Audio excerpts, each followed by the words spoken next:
Foreign integrated si koi waza oi gada si jiki koi hanagi graduation loira kanda koi B tamba 12 loira kanda da dai tamba hai bagi simagi sigi pattern si leira aroi Manipur Dance Academy sida nom loiba academy course ama koi sinje sigi muloi badi National Education Policy 2020 si India pumbugi su koi chana ba ba state sigi su hai ba su policy sigi makada mahi masin tambagi kamu nasi koi nongna hana leiramba policy dagi singor po ina masida koi tamba hauraga su dongsa da kaya amadi mai maroina koi ngasi focus tawjari ba foundation stage hai basi NAP 2020 sigi magi school education sigi pattern gi hanba 5+3+3+4 hai basi hanba 5 hai badi pre school da ahum mama du class 1 ga 2 ga kullaga hai ba class 2 china sa the stage that the high basically masi howre hadana lenga suna su koi howre masi government school khar da de koi masi hapa mogi kit sing gi pi bo khot lai re adu bu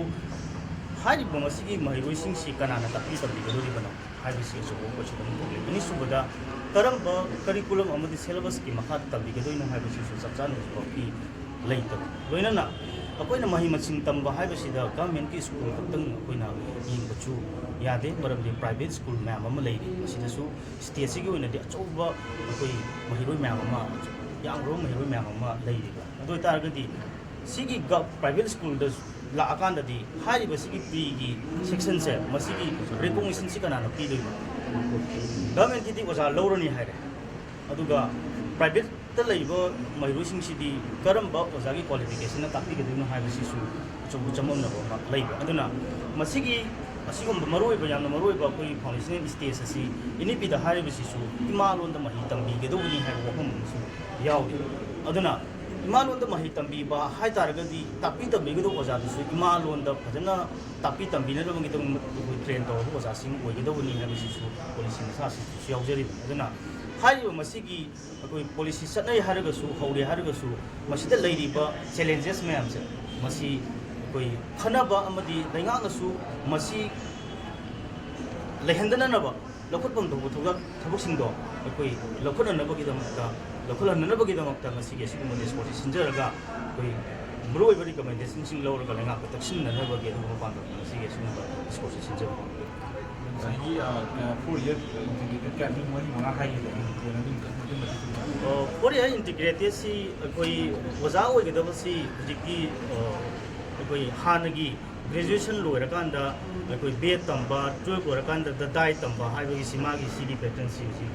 leira aroi mai Foreign integrated si 12 loira ba kana bu mai rosin class 12 baro amana ma si koi doctor tamba dun engineering tamba dun teaching profession sabing ta ga ma 12 loira ga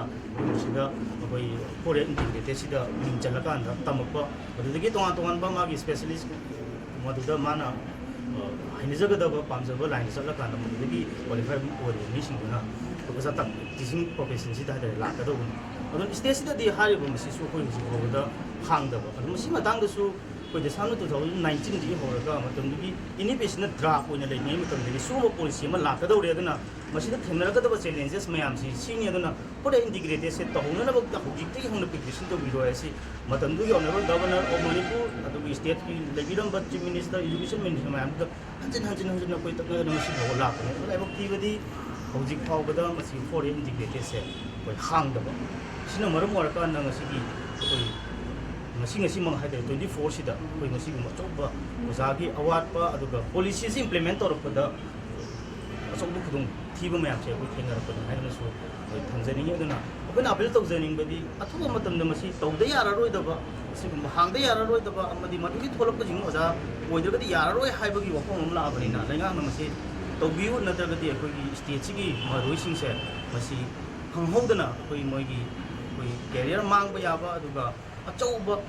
koi saranga ba ma tholok pa yaba gi pum matu oire duna masi yamiramin stage ni duna government masi tawri adugana koi honari haiba gi pakhum natana choidana tawda ya de masi tawbum to haiba gi bilama go loina political bilama go loina tawbi ha business